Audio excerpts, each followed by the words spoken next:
Sir, the proposed bill would significantly affect approximately 90,000 Sri Lankan Tamils currently living in India, most of whom have been residing in this country for nearly 3 decades or more. As of March, 19,949 families are living in 103 rehabilitation camps spread across 29 districts of Tamil Nadu. So in Tamil Nadu, we do not call them refugee camps. Our Chief Minister has renamed them as rehabilitation centers.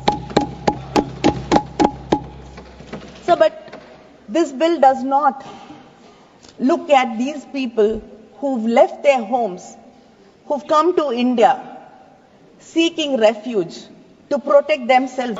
Kanimozhi जी ने कहा कि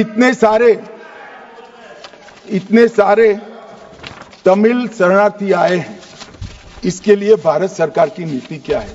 बहुत अच्छा मुद्दा। मान्यवर, मेरा भी वो शरणार्थियों के लिए दिल इतना भी दुखता है जितना कनिमोजी का दुख। मगर उन्होंने कहा आपकी नीति क्या है। मैं नीति बताता हूं।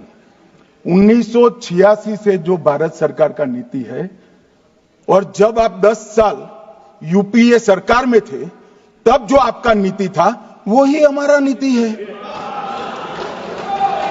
ये तो 74 से आए।